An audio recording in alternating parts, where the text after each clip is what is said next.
सभी को जय श्री राम। मैं कुलदीप पांडे, प्रदेश अध्यक्ष अखिल भारतीय जनसंघ। शहीद भरत तिवारी को न्याय दो। आज अखिल भारतीय जनसंघ बिहार की धरती पर हुए उस काले अध्याय की गूंज दिल्ली के सिंहासन तक पहुंचाने आया है, जिसने खाकी के दामन को दागदार किया है और न्याय व्यवस्था का एक गहरा सवालिया निशान खड़ा कर दिया।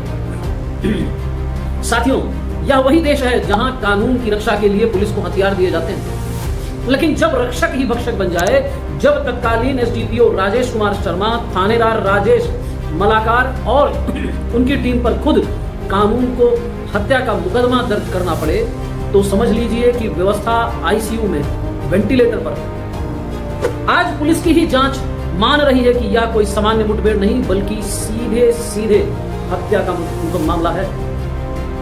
साथियों, आज हम पूछना चाहते हैं, आज हम प्रश्न करना चाहते हैं कि न्याय की इस लड़ाई में पीड़ित परिवार को क्या मिला। शहीद भरत तिवारी की बूढ़ी मां आशा देवी और उनकी बहनें आज भी इंसाफ की गुहार लगा रही हैं। सरकार ने कागजों पर एक न्यायिक जांच आयोग बना दिया है। जस्टिस विनोद कुमार सिन्हा जी ने दौरा भी कर लिया, लेकिन जमीन पर क्या बदला? बदला तो यह है कि पीड़ित परिवार को डराने के लिए रात के अंधेरे में 11 बजे के बाद बिना नंबर प्लेट की संदिग्ध गाड़ियां उनके घर के चक्कर काट रही हैं।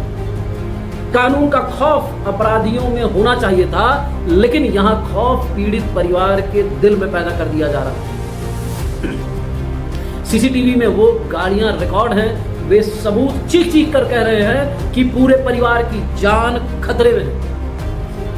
हालांकि प्रशासन ने दबाव में आकर 5 पुलिसकर्मी वहां तैनात कर दिए हैं, लेकिन अखिल भारतीय जनसंघ प्रश्न करना चाहता है कि यह दिखावे की सुरक्षा कब तक चलेगी। असली सुरक्षा तब होगी जब गुनहगार पुलिस वाले सलाखों के पीछे होंगे। उनकी मांगे क्या हैं? क्या उन्होंने कोई महल मांगा है? क्या नहीं, उन्होंने मांगा है दोषी पुलिस अधिकारियों और एसटीएफ के जवानों की तुरंत गिरफ्तारी की जाए। उन्होंने मांगा है कि परिवार को स्थायी और पुख्ता सुरक्षा प्रदान किया जाए।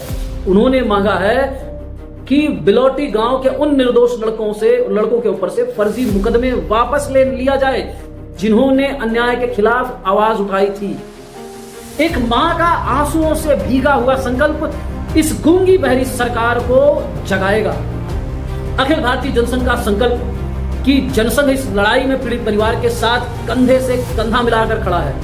अगर पटना हाईकोर्ट और इसमें सोई हुई राज्य सरकार ने न्याय नहीं दिया, तो यह लड़ाई सिर्फ बिहार तक सीमित नहीं रहेगी।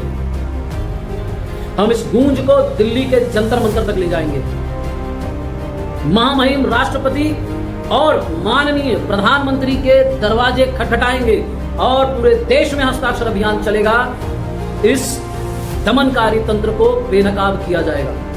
जब तक शहीद भरत तिवारी के हत्यारे जेल नहीं जाते हैं, जब तक शहीद भरत तिवारी के हत्यारे जेल नहीं जाते हैं, जब तक उस मां को न्याय नहीं मिलता, हमारा यह संघर्ष थमेगा नहीं।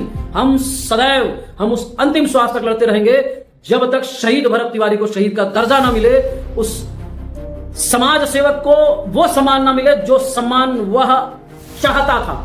अंत में मैं सिर्फ इतना ही कहना चाहूंगा, इस देश के प्रत्येक देशवासियों से पैरवी करिए, अपने हर उस नेता के साथ खड़े रहिए, अपने हर उस व्यक्ति के पीछे खड़े रहिए जो आपकी लड़ाई लड़ रहा है, आपके समाज की लड़ाई लड़ रहा है। जातिवाद से ऊपर आइए। जातिवाद के चक्कर में हमने अपने भाईचारे समाप्त कर दिए।